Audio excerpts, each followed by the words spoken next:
It's known as the fail list, and it chronicles every scandal and poor decision and embarrassing moment that has happened on Hamilton City Council the last couple of years. But as we'll hear from its author, Ryan Patrick Moran, also the co-founder of iElect, it's about more than just individual moments or failures or policy positions. It's about an overall culture around that City Hall Council table. I go to the vote.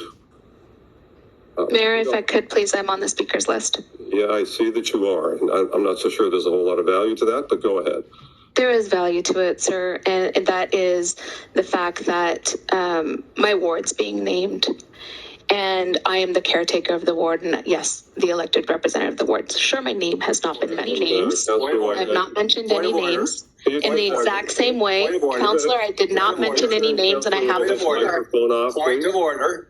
Can you turn Councillor Whitehead's microphone off? Is it a culture that we can change? Are we going to get not just new people on council, but a new way of operating as a city, a way that's transparent, a way that we can trust, a way that we can take pride in for all of us who love Hamilton so much? Let's get into it. I don't know how, as a dad of a new baby, a first-time dad, you have the time to still run your businesses and compile a list of council's terrible decision-making. How are you doing, and why did you put out another iteration of the fail list? Well, I guess, from the dad perspective, always been operating on low sleep anyway, so not much of a change. Tell us a little bit about your baby first. Little Sebastian, he's doing wonderful. He came in February prematurely, but right out of the womb, he was very healthy, and he's developing great, and he's developing his set of lungs, and it's wonderful. Congratulations to all of your family. So you're used Thank you very much. Sleep deprived. Of course, you've got your watch company, and you also run CoMotion, the wonderful loft space downtown for meetings and all the rest. There's a lot going on in your life. So why are you painstakingly chronicling and updating this list for Hamiltonians? Well, I think as a lifelong Hamiltonian, as a big believer in the community and in the city and in its potential, getting depressed about the state of leadership and their conduct, their behavior, the decisions they're making, and the fact that it's time that we see political leadership that matches the hope and potential that this city has. Wow, what a great way of summarizing it. You had me at depressed, but you also had me at hopeful. In fact, I've been watching your Twitter account, and we had, of course, your co-founder of iElect on the program last week. Yes. And it looks as though we are going to have a sea change at council. It looks as though a number of seats are going to be open to challenge for various reasons. Incumbents are leaving. And, rumors, we didn't get into them last week, but that several other seats might actually open or have significant challenges in them. So let's talk a little bit about that first, Ryan. This is kind of iElect season coming up here as we're getting close to the May 2nd writ drop. Where do you see things at in terms of the depression versus hopeful thinking? I think it's,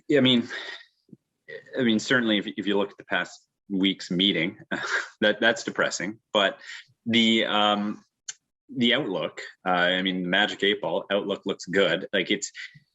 I think the big announcement of the past week that really changed a lot was the announcement from Judy Partridge that she would not be running, which means that on a council of 15 councillors and a mayor, that's so you take into account the one term so far of 1, 3, 8, John Paul Danko's ward and Esther Paul's ward.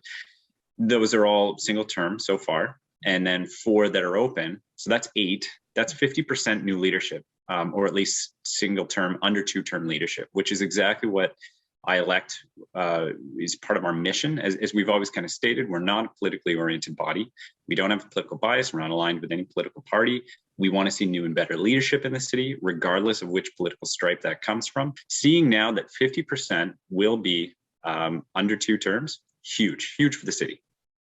It is huge. And last week on the program, Margaret Skimba, the columnist from the Hamilton Spectator, said that she felt when she heard about Judy's announcement that it was a signal that ILEC's efforts are working, and of course, Sewergate, keeping that in front of people. Here on the Oshow, one of our top viewed programs was when we talked about Sewergate. People are still really angry. There was a thing that happened this week, and I understand, it could be seen in nuanced ways, and I'm going to roll the clip right now. I'm going to go to the vote. Mayor, if I could, please, I'm on the speaker's list. Yeah, I see that you are. And I'm not so sure there's a whole lot of value to that, but go ahead. There is value to it, sir, and that is the fact that my ward's being named, and I am the caretaker of the ward, and yes, the elected representative of the ward. Sure, my name has not been mentioned. However, it's just really, really disparaging and unfortunate that that the previous speaker feels very inclined to make accusations. And I just would like to put it on the public record again and again that it is unfortunate that some members of council like to create division around the table. Some members, I have not mentioned any names. I have not mentioned any names. In the exact same way, Councillor, I did not mention any names, and I have the floor. Point of order. Can you turn Councillor Whitehead's microphone off, please? Yeah, Mr. Chair, I said turn it off, please. Madam Clerk, thank you. You can look at that and you can say that the mayor was just saying if Narinder addressed Terry Whitehead's previous comments, there wouldn't be much value to it in a civic context coming up to a vote.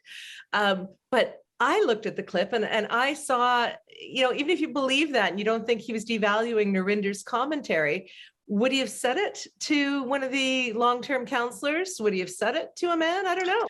No, absolutely not. I think to certain members of that old guard, and as I think you're hitting the nail on the head, especially to a male counselor, you wouldn't have had that same sort of reaction. And I asked that because having been a woman in business, right? I have a bit of a radar towards anything that sounds paternalistic. Sorry, I cut you off. Go ahead. No, exactly that. He has I think a history of that we've seen, especially to those counselors who tend to go against the grain. There was, sadly, I don't think anything surprising about it. Realistically, it was disappointing and it was gross. And it goes to a tone that has been throughout many of the items on your council fail list over the last few years. And I invite our viewers to go back and look at previous episodes we've done with yourself and Mary Lou Tanner as we've gone through the list. But I look at, there's just a tone of unprofessionalism and anger. How would you describe the tone at this council? Anger, rejection, desperation. In his case specifically, I think a certain dismissiveness and belligerence.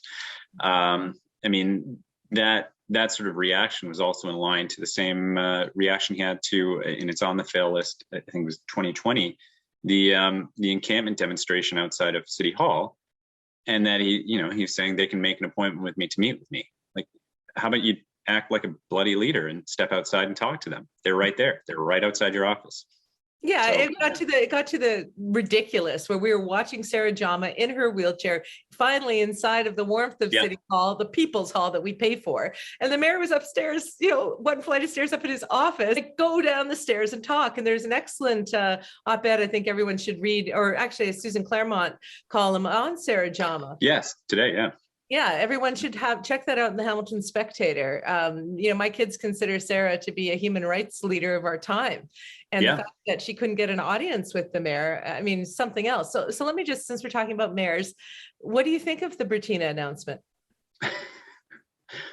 I think, especially if Fred does come out and confirm, I think it certainly gives everyone else a great chance and great opportunity. I think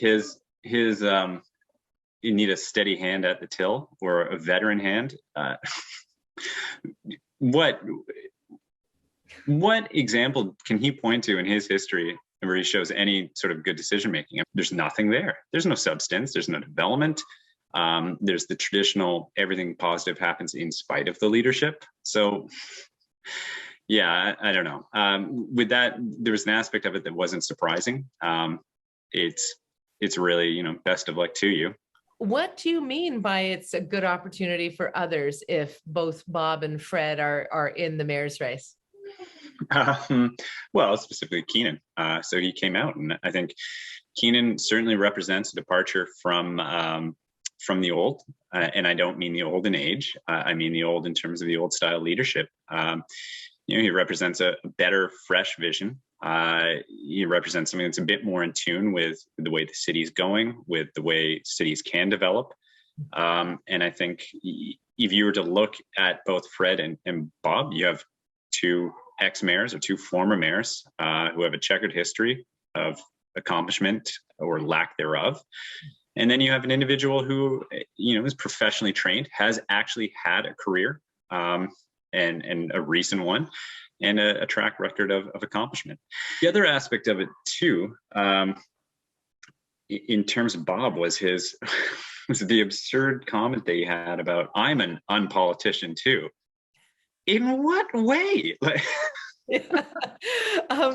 And Bob Bertina had a career as a radio host, and Fred, I'm not quite sure what his other careers were prior to getting on council, but radio hosting is not the same as leadership. And the time that Bob Bertina was mayor, I think people still remember that time, and also his position on LRT, and even as an MP.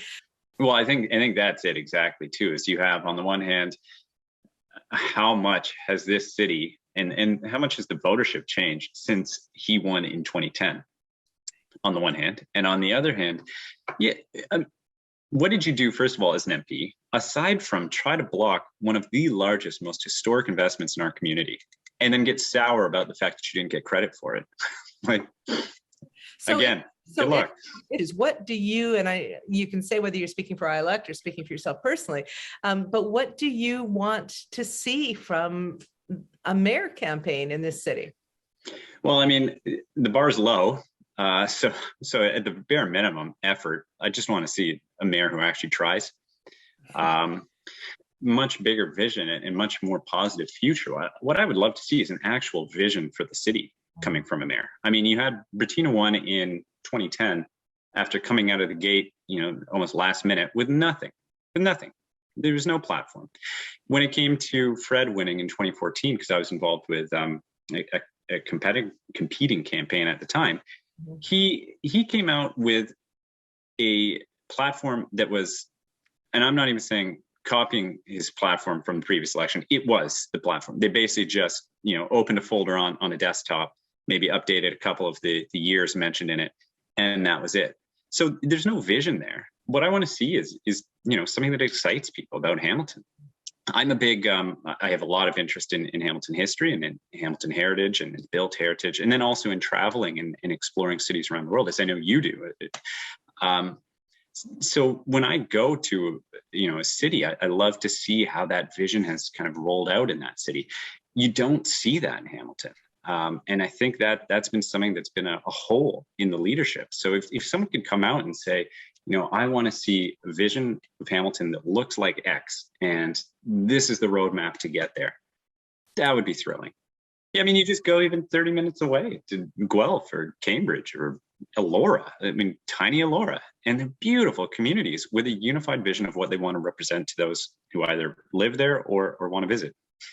And some of those smaller communities, in fairness to Hamilton, don't have the aging infrastructure, don't have, sort of the heavy bones of an old town. One of the biggest fails across the past number of years, and it's so multifaceted and deep, is just both the homelessness in the city and affordable housing. And I think a good example of them trying to really take something that really isn't that great, but pump it up as something great, is the restoration, the reopening of the Ken Sobel Tower. Like, it's great that it's back online, but there's less units, and they've actually, there's a lot of debate around the passive house environmental standards and whether or not they are that great, which they trumpeted as, this is wonderful. Is it? In some cases, it actually sacrifices certain living standards and experience within the home that people would take up. So that's an example. But then even beyond that, you have, to zero in on Jason Farr in Ward 2, you have a councillor who is the president of city housing, and his priority seems to be attacking the homeless rather than actually coming up with a solution to house them. And you can almost take a look at, there's two types of squatters in the city. There's the ones that have nothing, no defense, no options, no resources, and he's going after them with a certain amount of zeal. And then you have within his ward, let's say the intersection around James and King, a number of vacant lots, parking lots, and sites that are just sat on by developers that have not developed them. They could be sites where jobs could be made. They could be sites where homes could be made. And basically what they're doing is they're paying a minimum, huge minimum of property tax value that's almost criminal, and essentially robbing from the city and robbing from the taxpayers to realize an increase in value of those properties. So if Jason had a concern for the community and for the taxpayers of the city, why is he not going after them? And why is he going after those who can't defend themselves?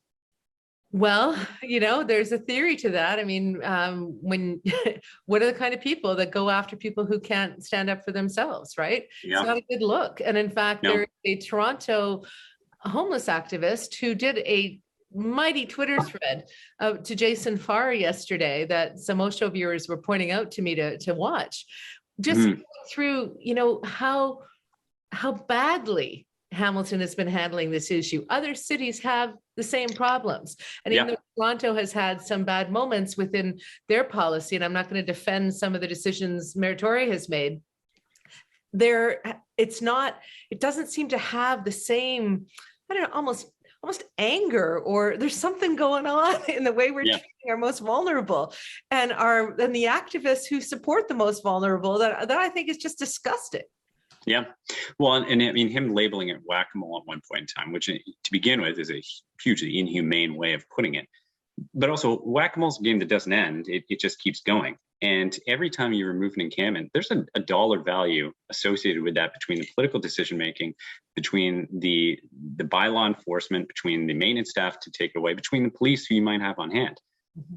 So if every time you don't solve the problem and you're just dismantling encampment, you're costing the city more with the dollar value of removing an encampment and allowing it to pop up somewhere else. But you look like you're being tough, right? Or you look like exactly, yeah. I'm getting things done. Yeah. No, you're not. You're costing everyone and you're hurting people. Yeah, and that's the part that's so painful. I mean, we're talking about Hamiltonians here. We're not talking about, taking cobblestone off a road or taking down overhead train wires. These are people that we're removing and pushing around. It's brutal. Let me ask you. And you're right, they are Hamiltonians. And that's the other thing that's, I'm sorry to interrupt, but that's disgusting about what they do, is they try to, they're dehumanizing them to begin with, but they're also trying to dehumanize them by saying they're not from Hamilton.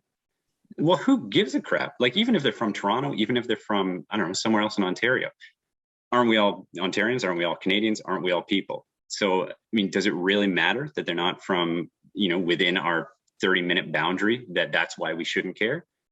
Give me a break. So what do you think about the 49-year secret deal? Because, one of the things that was raised on last week's Oshow about it, beyond the secrecy and the breaking of trust and all the rest of it, Councillor Maureen Wilson hadn't voted for it to be secret because she at the time thought she was in a conflict of interest. So I want to put that on the record. But what did you think about the fact that there doesn't seem to be a real focus around affordable housing? These are major properties downtown, and if we're not taking property taxes, there better be a great justification, because we could use those property taxes to fund affordable housing. The secrecy of it, first of all, to begin with, is just, from a leadership perspective, you shouldn't be doing that. You shouldn't be doing that on any level. You should be open. You should be transparent about what's in the deal, because otherwise you're immediately going to look like you're hiding something. And then Fred's comment about, oh, well, we released this, broad strokes report because we felt like people might think we're hiding something.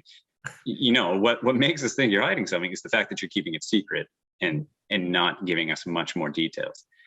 And the fact that there are these details now that you pointed out that are a surprise. So what else is a surprise in there? In terms of the deal itself, good on the parties involved for wanting to do something big and interesting downtown. We certainly want to see that, but why does it have to be secret? It taints it to be secret. So I feel like both parties should immediately, your bias should be to not let it be secret. You should be able to talk about how great this is for the city. from a city perspective, if you feel you need to keep something secret, then you didn't do a good enough job planning, envisioning it out, and negotiating. So let me end on another major secret that the public fought very hard, myself included, to get a judicial public investigation inquiry into the Red Hill Valley paving scandal, where paving report was allegedly kept hidden, and people have died on that pavement. It's since been redone as a road, but the inquiry is just ramping up again after COVID. And we're seeing council say that they want to keep privileged documents private in the inquiry. I mean, it is, I don't want to swear, but it's effed up. Yeah, no, it's very effed up. I mean, it's something that, is the subject of movies. Like, it's Aaron Brockovich. Like, it's why would you keep this secret? And I mean, the big answer is because you've done something that you're liable for.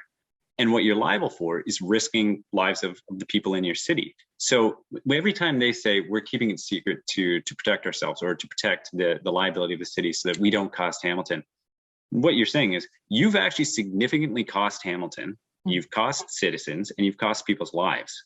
And now you're trying to cover it up.